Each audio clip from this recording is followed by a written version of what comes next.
Bisnis haram heroin telah menghasilkan uang sebanyak 7.128 triliun rupiah, pada kenyataannya tidak disikat habis oleh Taliban. Loh kok? Lalu siapa yang mengantonginya ya?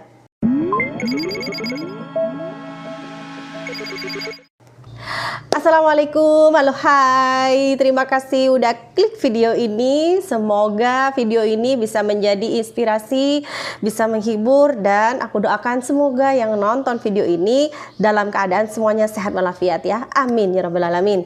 Nah, kita langsung saja kali ini kita akan membahas tentang sesuatu yang wangi-wangi ya. Apa itu?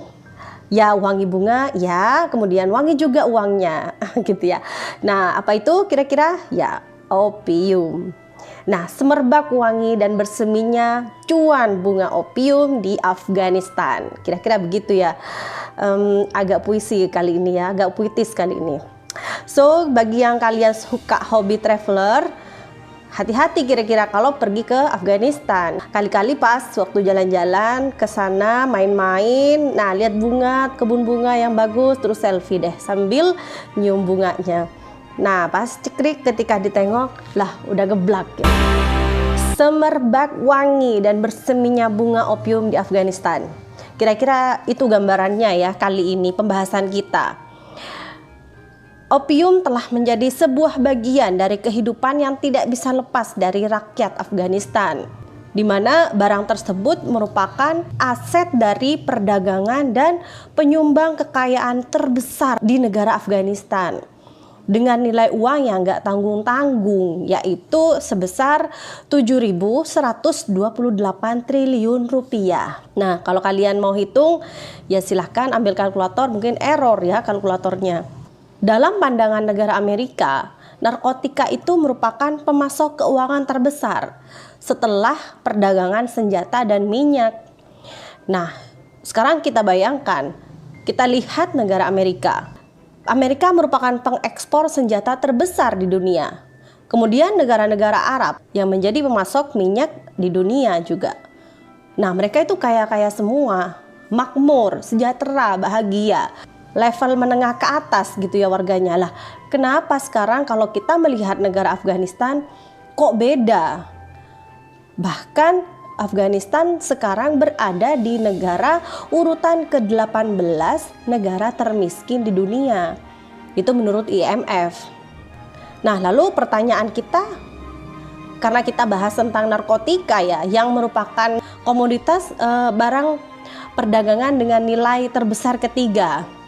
Lalu kemana larinya uang dari hasil narkotika di Afghanistan? Kenapa masih segitu-gitu aja standar kehidupan di negara sana? Apakah uangnya habis untuk perang? Atau uangnya habis karena Taliban? Kita lanjut tak ceritaannya. Afghanistan telah lama berada dalam kondisi yang sangat terpuruk, di mana kondisi rakyatnya yang totalitas jatuh miskin. Sebab lahan pertanian di sana hancur lebur total teman-teman, karena akibat dari pendudukan Soviet selama 10 tahun.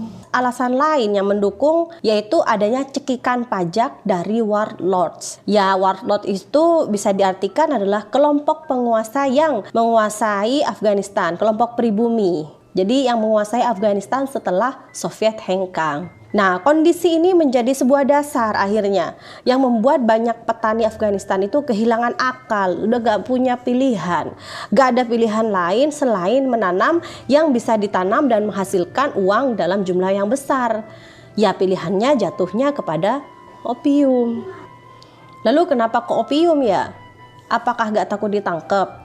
Atau apakah tidak ada hukum yang mengatur? Oke, kita jawab. Jawaban yang pertama adalah karena nanam opium itu di Afghanistan dianggap paling cocok dan sesuai dengan kondisi geografis Afghanistan yang sebagian besar memang wilayahnya adalah tandus atau gersang. Nah, alasan keduanya adalah karena juga didukung oleh pemerintahan yang sangat lemah dan juga korup ternyata. Yang bahkan pemerintahan ini memfasilitasi perdagangan opium di negara itu. Jadi miris sekali ya, gimana coba kalau misalnya sebuah perdagangan sudah difasilitasi oleh negara. ya memang udah bebas akhirnya ya.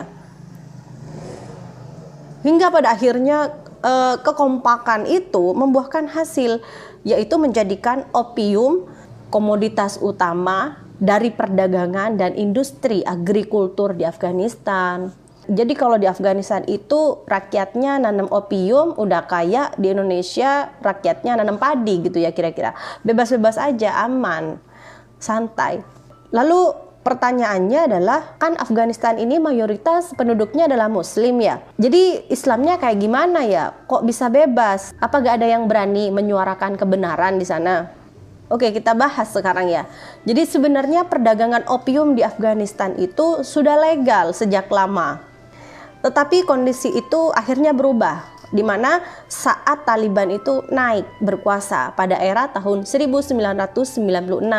Nah, Taliban berusaha menyikapi dari masalah opium ini dengan menggunakan pendekatan yang dinamakan laissez-faire. Tujuan penanaman dari opium itu sebagai budidaya untuk tanaman obat. Jadi hanya untuk konsumsi obat. Nah, sedangkan konsumsi opium yang di luar pengobatan itu dilarang, termasuk juga dalam pembuatan heroin. Kemudian pada tahun 2000 ada perubahan sikap lagi, di mana Mullah Omar sebagai pemimpin Taliban akhirnya memutuskan untuk melarang secara total penanaman opium. Kenapa? Karena hal tersebut dianggap bertentangan dengan hukum syariah Islam. Wow, udah bagus ya, udah positif, total berhenti dan bersih dari opium. Nah, pada saat itu pemerintahan Taliban menjadi sangat sukses dalam pemberantasan narkotika dan opium ini, di mana pada saat itu pemerintahan Taliban juga mendapat dukungan positif dari PBB. Sehingga pada saat itu juga Taliban berhasil menurunkan sebanyak 94% dari angka budidaya opium di Afghanistan. Di lain sisi juga Taliban berhasil memberantas peredaran narkotika di negaranya, di Afghanistan. Tapi keberhasilan itu tidak berlangsung lama, tidak bertahan lama. Ya, kembali lagi, masa lalu terulang kembali. Opium kembali menduduki puncak kejayaannya setelah kedatangan Amerika ke Afghanistan. Afghanistan sekali lagi menjadi aktor utama dalam perdagangan opium di dunia, yang bahkan mengalami lonjakan produksi sebanyak 21 kali lipat dari sebelum Amerika datang.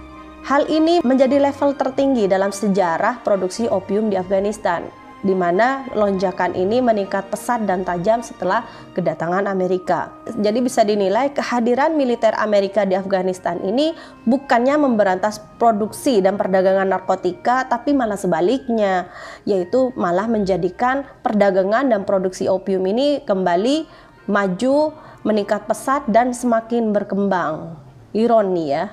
Pada masa itu juga Afghanistan dengan pemerintahan bentukan Amerika telah berhasil menjadikan ekonomi nasional dari Afghanistan ini berbasis narkotika. Jadi landasannya adalah ekonomi kriminal. Lalu kemudian pertanyaan berikutnya muncul, untuk apa sih sebetulnya Amerika bertahan selama 20 tahun di Afghanistan dan baru aja hengkang dari Afghanistan setelah sekian lama? Kira-kira bagaimana ya? Ya kalau dianalogikan, ya persis dah sama dengan Belanda di Indonesia. Untuk apa coba tujuannya? Silahkan komen. Kenyataan lain yang juga tidak kalah mengejutkannya, di mana pendapatan dari bisnis heroin itu tidaklah dikantongi oleh Taliban. Tidak untuk mengisi pundi-pundi kekayaan Taliban. Ternyata berbeda dengan yang diklaim selama ini oleh Amerika, yang bahkan juga diklaim oleh komunitas internasional. Jadi untuk apa kejadian-kejadian selama 20 tahun di Afghanistan itu terjadi, yang bahkan banyak merenggut nyawa dan menjadikan ladang dari pertikaian pertempuran yang sangat dan cukup lama sekali? Ya, bisa dijawab, yaitu bisnis. Yang mana kebijakan-kebijakan yang ada di Afghanistan dengan pemerintahan boneka bentukan Amerika yang didukung oleh kebijakan luar negeri Amerika, yang sampai-sampai berhasil menopang perdagangan narkotika di Afghanistan. Sehingga ya bisa dibilang yang menikmati uang hasil ngelapak opium ini adalah ya silahkan komen. Nah, itu semua sekelumit dari atau singkatnya yang bisa saya paparkan tentang narkotika di Afghanistan. Nah, jadi sebenarnya masalah opium ini adalah masalah yang panjang, masalah yang fundamental di Afghanistan, masalah yang mendasar dan udah lama ada di sana. Nah, tetapi dari periode-periode di dalam perjalanan negara Afghanistan itu banyak sekali kejadian-kejadian yang naik turun dalam menghadapi opium ini.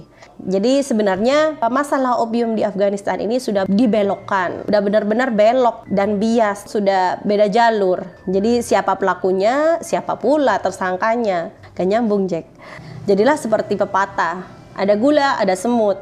Afghanistan punya heroin, semut-semut pun datang dari penjuru dunia dengan bermodal prinsip ada udang di balik rempeyek. Asal muasalnya menolong, membantu, tapi pada akhirnya boom. Nah, oke, itu semua share kita kali ini tentang wangi cuan bisnis opium di Afghanistan. Yang mana aku dapatkan dari studi literasi, dari jurnal-jurnal dan lain-lain. Nah, terima kasih waktunya sudah nonton, udah klik video ini. Tolong juga dibantu dengan komen-komennya di bawah. Mungkin ada rujukan lain yang bisa buat nambah wawasan kita semua di sini ya. Mohon maaf kalau ada salah-salah kata dan juga jangan lupa subscribe-nya, like-nya juga. See you next time. Assalamualaikum, bye.